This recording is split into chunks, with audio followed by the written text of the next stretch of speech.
right. Hey, everyone. I'm Tish Hayes, one of the librarians at Moraine Valley, and I am thrilled to welcome you to this panel discussion organized by the Moraine Valley Library as part of our One Book, One College program on Eve Ewing's Book of Poetry 1919, which you could find as an ebook through our library. Today, we're going to focus on a theme of our program, which is race and equity. Given that we are all living through a global pandemic, we wanted to talk about COVID-19 and to specifically discuss the health disparities that this virus has exposed. Hello, everybody. My name is Troy Swanson. I'm the library department chair, and we are very excited to welcome some of our faculty members to help us explore this topic. And I'm going to ask each of them to introduce themselves if they would. Hi, I'm Josh Fulton. I'm an associate professor of history here at Moraine Valley Community College. Hello, I'm Angela Nicholson. I'm one of the nursing instructors in a nursing department. Hello, I'm Kelly Nichols. I'm the department chair for nursing, and I also serve as faculty in the nursing department. Hi, everybody. I'm Amy Williamson. I'm department chair of psychology, and I also teach psychology. Okay, thank you all, and thank you for sharing your time and expertise with us. We do appreciate it. To get us started, I wanted to turn to Kelly, who's been working out in hospitals since the start of the pandemic. Kind of on the front line. So thank you for that, Kelly. And can you just share a little bit about what you've seen out there on the front lines? Well, at the start of the pandemic, I work in a university hospital setting. And at the start of the pandemic, resources were very scarce in the hospitals. We were lacking PPE. The admission rate in the ICU was higher for people coming in with COVID-19. The staff were becoming more stressed. And just the unknown. No one really knew anything about COVID. So this was all very new to everyone. And looking to see how we could help the patients that were coming in was most important. Kelly, can I just ask a question? You mentioned the term PPE, which probably everyone on earth knows what that means. But could you, and I've seen you all geared up in your stuff you wear to the hospital. Could you describe what that means and just kind of what you do to get ready when you go into work? Sure. So for PPE, that's personal protective equipment. So in everyday terms, most people think of it as like gloves or an extra gown that goes over our normal uniforms in the hospital setting. For COVID, we've kind of had to step it up a bit. Everyone is wearing goggles, head coverings, shoe coverings over our normal uniforms. And most of us, as we go in, the clothes that we come home with, we don't take them off in the house. We take them off before we get in the home to protect our loved ones. Thanks for sharing what you've been going through, Kelly. So with COVID being so new, it kind of feels like unprecedented times, but we know that we haven't lived through a pandemic before, but pandemics have been a part of our world. So we want to get a little bit of that historical context. So hoping Josh can help us out with that. Absolutely. So there's two kind of things that I want to kind of weave through a story here for us. And I figured it would be really kind of great to start with a quote. So the United States has gone through many different kinds of epidemics or pandemics really since its founding. And there's a great book by a man named David Oshinsky about the history of polio. And he writes about life in America in the early 1900s. And this is the quote. In 1900, toothbrushes were still rare in the United States. Deodorants and shampoos almost unheard of. Few people bathed more than once a week or rinsed their hair more than once a month. Fewer still washed their hands before eating or after using a toilet. Spitting was almost universal. Travelers shared beds and chamber pots with complete strangers. Most houses, lacking screens, attracted swarms of insects in warm weather. Water supplies were unfiltered, and food was poorly refrigerated, if at all. Cities reeked from the stench of garbage, horse droppings, slaughterhouses, tanneries, and open sewers. Now, this quote comes to us from David Oshinsky in his book, Polio. I think there are two real points for us to conceptualize here. The first is, of course, America is engaged in an act of medical professionalization in the first decades of the 20th century. And this is obviously needed given what Oshinsky writes about life in America at that time. However, America at the same time is also grappling with these real realities of racial inequity, and both legally as well as throughout aspects of American culture. And what we're talking about today when it comes to access to care is a reflection of that legacy. So there's a few aspects of this, I think, that are good for us to understand. So the first, of course, again, being that our current national dialogue over race and equity reflects this legacy, right, of history of racial inequity. So we have both histories of legal segregation, racial segregation, as well as aspects of it across American culture. You have in the 1950s, of course, the fairly famous Brown v. Board decision and its legacies. Moving beyond speaking about perhaps one or two groups, right, when we're talking about American Indians or Native Americans, we have, of course, the legacies of reservations, mistreatment, the Bureau of Indian Affairs, and of course, the systematic, essentially kidnapping of children with the creation of boarding schools at the end of the 19th and into the early 20th century. We have legacies, of course, as well in the immigration process of the influence of eugenics and the manner in which whiteness and the emphasis on it was placed front and center when it came to what it meant to be an American. It was within the Naturalization Act of around 1789 or 1790 that said that you actually had to be a freeborn white person in order to, in effect, become American. So again, this idea of race and equity is central to the American story. When we're talking access to healthcare, though, again, white Americans tended to blame immigrants of numerous races for spreading disease. And of course, how they constructed race, and race being that socially constructed sort of element with this, is something that really evolves in the early 20th century. Racial science, social hygiene theories, and eugenics, again, informed which racial groups they're placing blame on. That blame shaped public health institutions, it shaped their creation, and it shaped public health policy in the years before the influenza pandemic of 1918, and especially after it as well. It's an era of rising nativism. It's an era in which, say, for example, communities like Chinatown in San Francisco, California, when they see outbreaks of the plague, obviously place blame on Chinese immigrants, right? Obviously they're to blame for this kind of thing. Obviously it's their fault. We can look at, say, for example, the creation of the United States Public Health Service and its operation in the immigration process in the early 1900s, where they attempted to identify and look for cases of trachoma and FAVus, conducting examinations on certain immigrants and not others, right? This is the idea. So overall, public health and urban planning prioritized whiteness in the first half of the 20th century. But if we establish communities or see the establishment of communities and care institutions nationwide, this meant as America suburbanized and moved into the 21st century, primarily African Americans and many in the Latinx community disproportionately would bear the brunt of legacies of mistreatment, routine denial of access to quality care, and at the same time, they're going to also be blamed for a number of the health concerns that existed within this period and after in the American story. I'm thinking, of course, of examples during World War II, where what was termed venereal disease, the blame for which was placed squarely at the feet of African American women, who were viewed as a threat by the United States government, and particularly the military, to the operations of the Army. Eugenics, for example, led to widespread policies of forced sterilization across many communities in order to gain access to welfare and to assistance programs.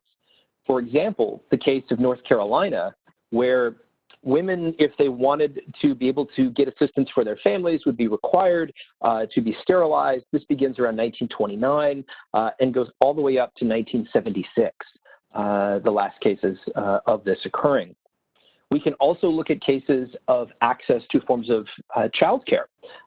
So in the aftermath of World War II, in a number of African American communities across the South, you have, of course, the use of midwifery as a very active and common aspect for, again, this part of care.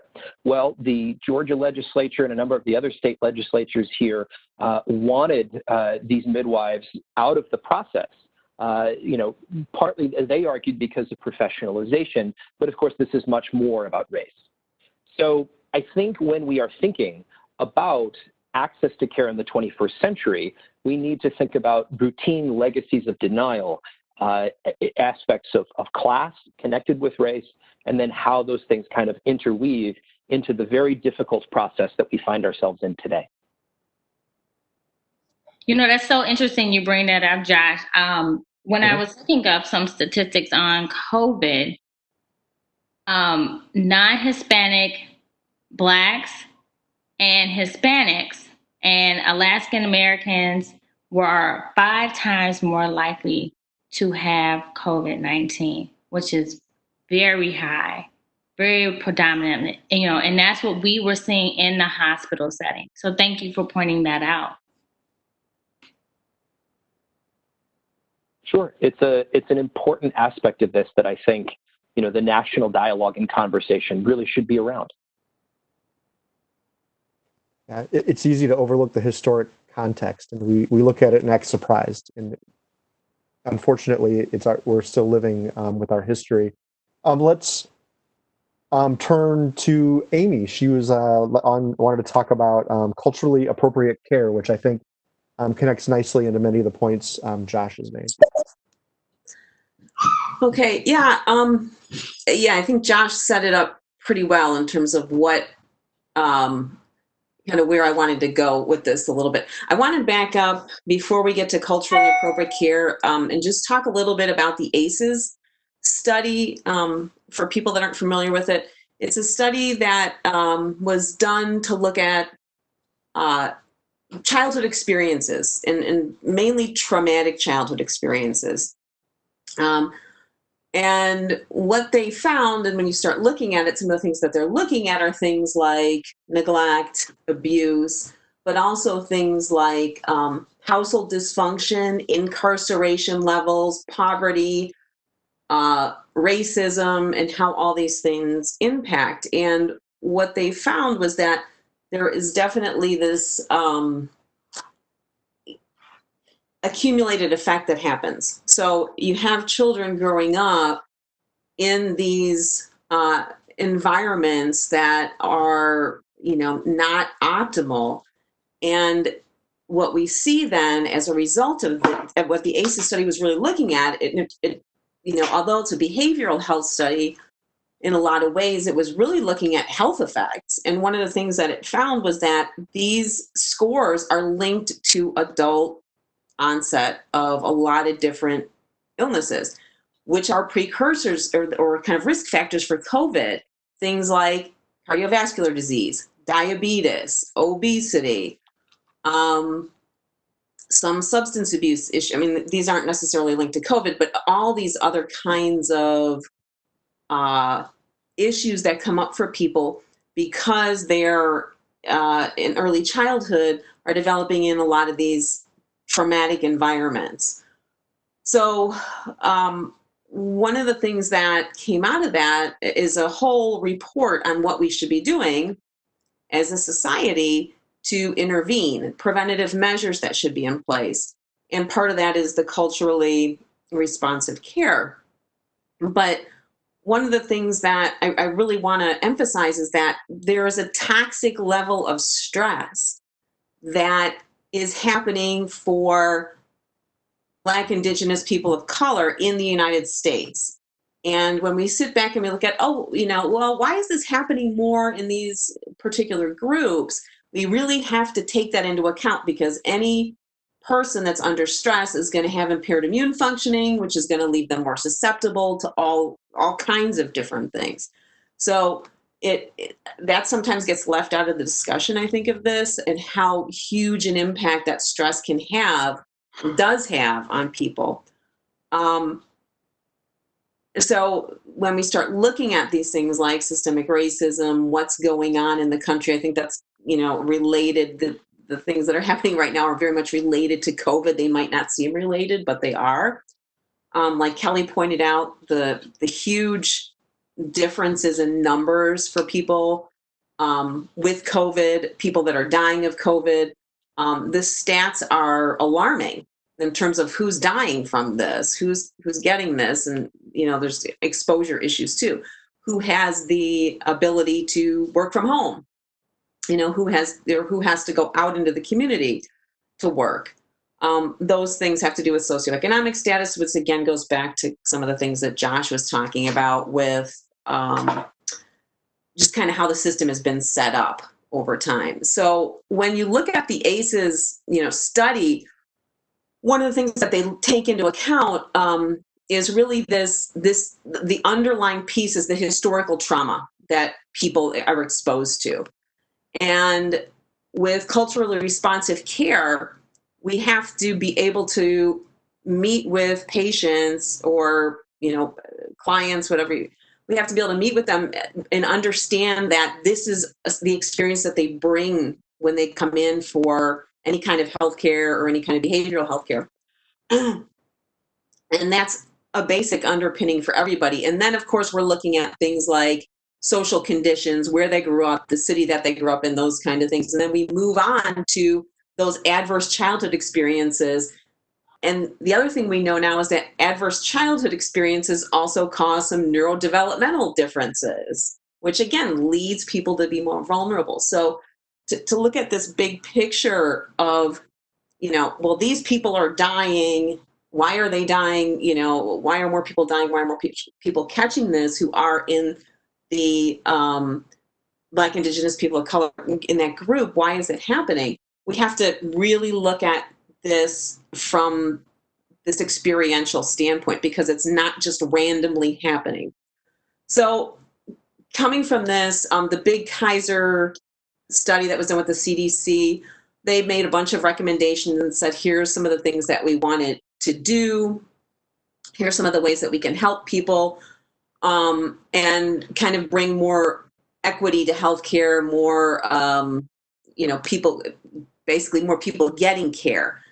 A lot of those recommendations are still sitting in the report and they haven't happened yet. So one of the things that's really important is the Obama, well, I don't want to call it Obamacare, but the extra supplemental laws that came with the insurance that allow people with pre-existing conditions to have coverage. People can get insurance on the exchange if they need it, because people that don't have medical insurance are also less likely to get care early. They wait longer to get care, and then we've got issues there. So I think that, let me just double check here what I got on my slide here. So what we have is racial disparities. You've got the under-resourced communities, and that's one of the issues. So culturally responsive care says we need to get, or culturally appropriate care, we need to really get more resources into the areas that need it. We need to focus on victim-centered services. We need to really make the assumption that when people are coming in for care, that they have these experiences, that this is the baseline. And then maybe rule out that they don't have those experiences, because we have to assume that anybody who's in that group, the Black, Indigenous, people of color, they will have experienced racism, systemic racism, discrimination. They will just automatically have experienced that. We have to basically take that in as part of the experience that they're bringing to us as a healthcare provider. The other thing is that there's trust issues involved. And when people are going into the healthcare system, there hasn't always been, the greatest record of people being honest with people of color. And so, how do we develop trust? So looking at things like, how do you find people from the community that can be liaisons for healthcare? That how can we get people to go to regular doctor visits? And I'm sure the nursing faculty can speak more to some of these kind of things. The other things that we want to look at are socioeconomic status, things like language barriers. How do people, can they communicate with healthcare? Can they communicate what their needs are? How do we address those kind of barriers? That's one of the things that culturally appropriate responsive care would look at.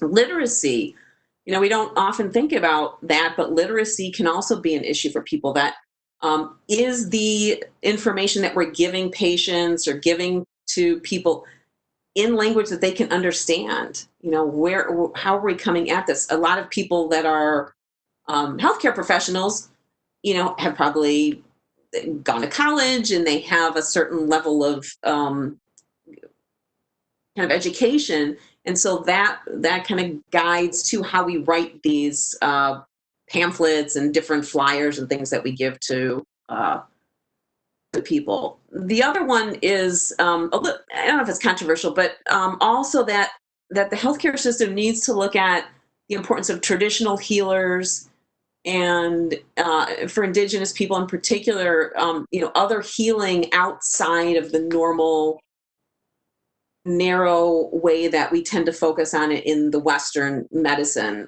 That those things, that incorporating those things can be really helpful for the success of patient outcomes. So culturally appropriate care encompasses a whole lot of things. And this isn't an exhaustive list that I'm talking about here, but just kind of scratching the surface of what kinds of things we can be doing. And I think in light of what's going on with COVID, we really need to be paying more attention to these things, because we're witnessing it in real time, how all of these issues, particularly with the trauma history, play out for people. And now they're, and then if we put them into the healthcare system and they're re-traumatized again there, we're just perpetuating this cycle. So I think all these things, we could use a better look at these things right now. Thanks for that, Amy. I think one of the things that you bring up that really highlights just the need for education and awareness around health-related resources that is culturally appropriate. And I'm wondering, Angela, if you can talk to us a little bit about that education and awareness piece. Thank you. Yeah, I was really interested what Amy was talking about, because she was tying into a lot of the issues and the things that we have that are difficult. But I consider that our task is to educate and to teach people of color and who are victims of disparity information, giving them information concerning their health, since one of the biggest things that is causing our numbers to be so high with COVID is pre-existing conditions. And they have that saying that an ounce of prevention beats a pound of cure. Well, a big deal with that has to do with education. And in nursing, teaching our students, one of the biggest things I think I say so many times is the fact that we're not just nurses, but we're educators. We have to understand that our job is to teach. Our job is to help people find out where they are, find out what information they already know, what things that they don't know, and how we can actually be a help to make changes in their lives. And the thing, we have some issues that are very difficult with that, because we talk about developing a rapport.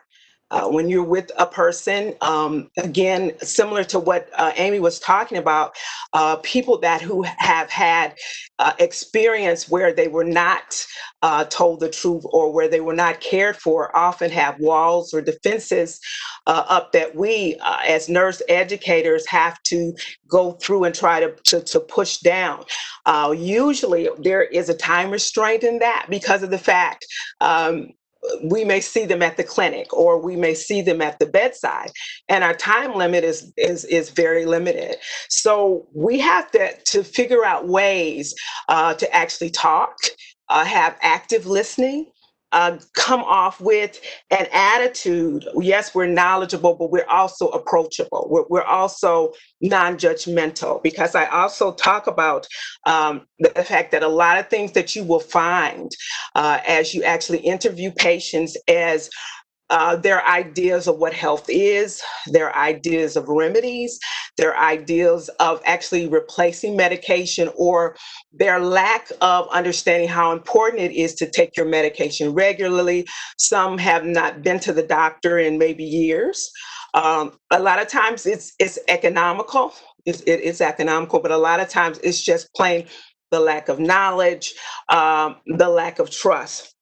So we have to understand cultural things about each individual, how people view healthcare, how people view nurses, what do they feel about a particular race, different things like that all do come into play at how much a person will be able to receive what you're actually giving them. So again, we develop this rapport, this trust. We find out what is the best way that we can actually communicate. Because everybody doesn't understand. There are levels of understanding. There are interpretations of what you said that maybe you didn't say, or maybe the patient themselves or the person is telling me something that I don't quite understand what they're saying. So we need to talk about it. We need to rephrase that, or we need to talk about it and get clarity on exactly what you mean. And as this goes on, then we can actually begin to integrate teaching and understanding concerning exercise, diet, different things like that. But we do many times have a challenge of getting on the level maybe that they are. And you also said that too, Amy. We are educated, and a lot of our clients are not. So they may not understand our big words. And we actually challenge students. You know, they'll give me a paper, and I say, well, if you're getting ready to teach this to a patient, all these words, TID and before meals, all these Greek words that we teach you, they don't understand what you're talking about. You've got to actually come down to a level where they can understand what you're saying, what you're doing. Another thing I find out, people are making choices, and it breaks my heart, but people are making choices between getting their medication or getting bread and food, or bread and different things for their children. And in these cases, you know, you can almost, you know, just say, oh, well, of course you need your medication. But if you're not in that situation, it's very difficult to figure out how we can do that. That's why I also say that we really need to bring to the table information. If we know we're going to actually have a time to talk with a patient, interview, or assess the patient's knowledge base, we need to give them some answers. And I think some of the greatest answers, that there are a lot of places that offer free medication or medication at discounts, which people don't know about. I actually found a place that gave medication, a certain type of medication called metformin, which is to decrease blood sugar. They were giving it actually for free. There was places that have $4 prescriptions opposed to $40. These kinds of things make a difference, where a person will say, you know, I can afford $4. I think I'm going to go and I think I'm going to get my medication, which again is going to chain affect all the other things about their health, and making sure that they're able to make a better life for themselves. Language barriers are something else we have to deal with. We seem to be pretty lucky now where they have a lot of interpreters in hospitals and clinics, which helps us break a lot of that barrier. Again, I think the biggest thing is for us to be aware of what people are dealing with, what people are going through, how they perceive healthcare. Do they, first of all, feel it's necessary? Do they feel that if I go and prepare something that grandma taught me to take instead of my medication, which is free, why wouldn't that be just as good as going to the doctor and paying $40 for a prescription? So we have to find that out, first of all, and then we have to slowly, with respect, and understanding, let them know why that really wouldn't be the best thing for them to do. So I think trust is a big deal, and it's definitely easier said than done. Trust usually takes time, and many times we don't have that, so we need to go and do as much as we can in the time restraints that we have.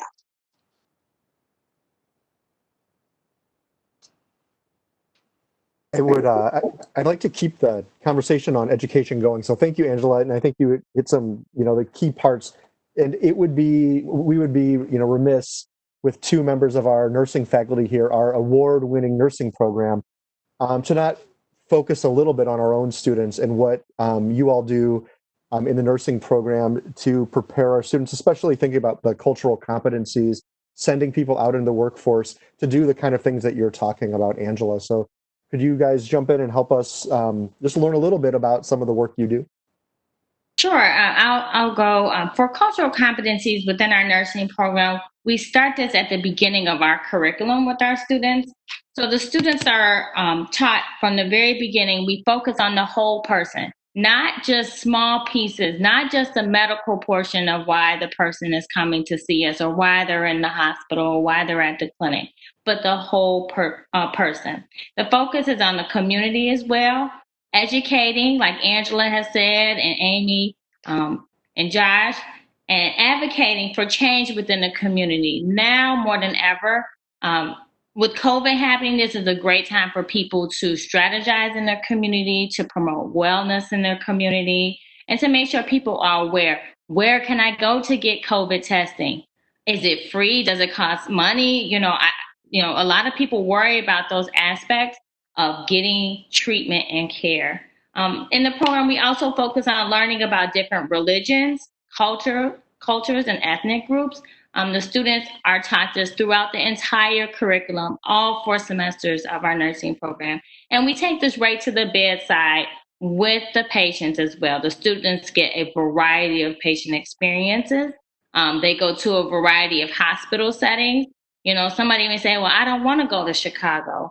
Well, that Chicago experience sometimes might be the better experience because you will see a plethora of different type of people that come from different walks of life, and they enrich our minds every time we touch a patient. Every single time we get involved with someone.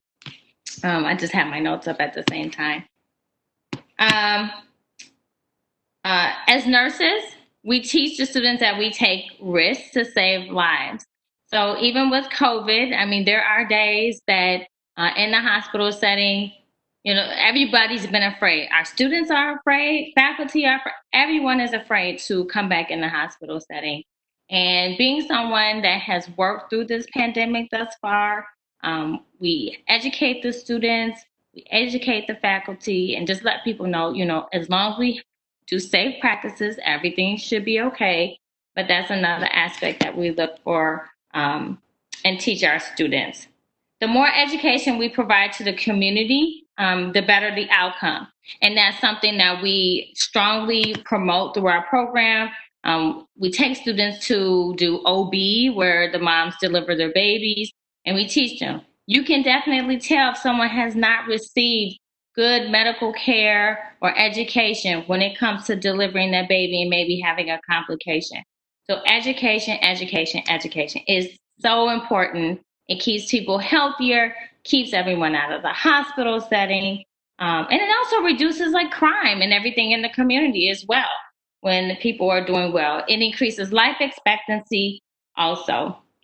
I have some other little points that I wanted to go back to.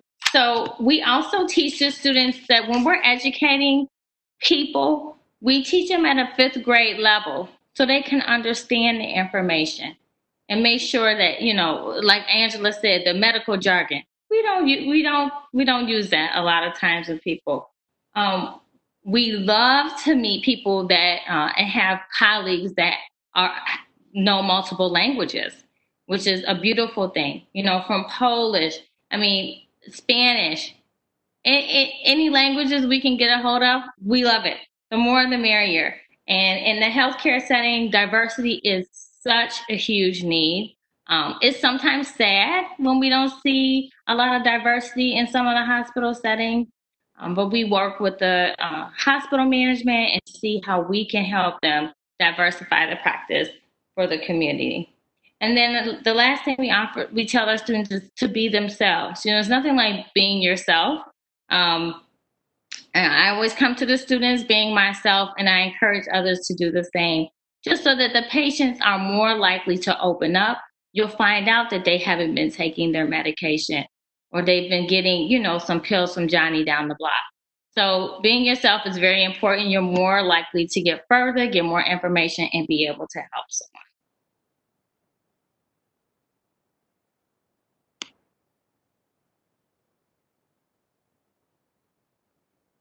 All right. Thank you so much, Kelly, for sharing that.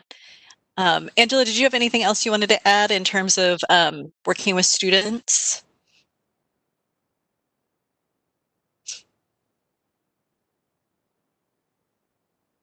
If not, that's fine. Pretty much everything's been said. It's just stressed, cultural sensitivity, being as knowledgeable as you can about different cultures, different ideas, different people and their thoughts. Where you go in, we teach you. We all have our thoughts and ideas that already we think about or have learned, but we have to put that aside in our professionalism and treat everybody with respect. And it does come off. I mean, people can tell when you genuinely care and you're really open to respect and open to listen without judgment. So silence is really important, to actually just listen, and you get a lot of information that way. That's good advice for like almost everything. Can I jump in real fast? Yeah. I just want to say thanks to Angela and Kelly and all of your colleagues for going back to the hospitals with our students. I know all of us are taking our own risks, and everyone at Moraine Valley is working to serve students, but the nursing program is really in a very unique situation. And I know there's, like you said, there's risk involved, and you're all working to minimize that risk and to do your jobs. And all of us need nurses. So thank you for training the next generation of Moraine Valley nurses that are going to go out there. And I just think I wanted to give a shout out to that, because I know it's kind of scary and we appreciate it. Yeah, thank you, Troy. I mean, I think we're ramping up to get ready for this. And, if things get out of control, we'll go to plan B and plan C, but we'll do the best we can. Well, thank you all for all that you've shared so far. We want to wrap up the discussion just by offering one final opportunity to share any final thoughts that you might have after listening to each other talk. If there's any final words of ideas or advice or anything else you'd like to share.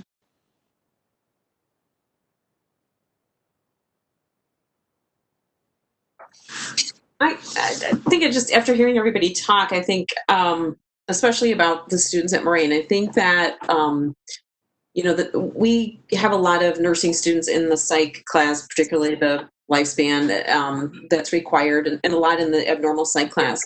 And they're always very thoughtful students. So I think, the nursing program does a really good job with helping the students understand the individual needs to focus on that. I think that, we talk a lot about stigma and things related to that around mental health. And I think that, the more that we're having these conversations, particularly about how race is impacting these things, everything in your life, but how it's impacting health, in particular mental health and physical health. I think the students and all of us will be better prepared to handle whatever is to come.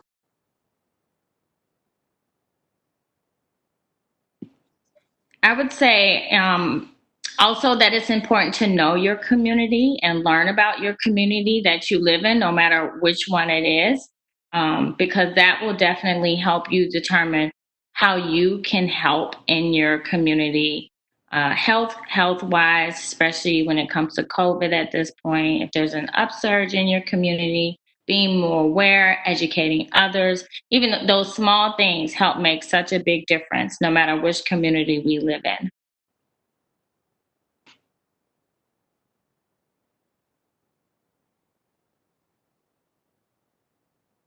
Any other final thoughts? I just want to thank everyone, because I think the information that was given was wonderful. I learned a lot, and I think that everything that we learned we can take back to our students and make ourselves better. So I thought it was awesome.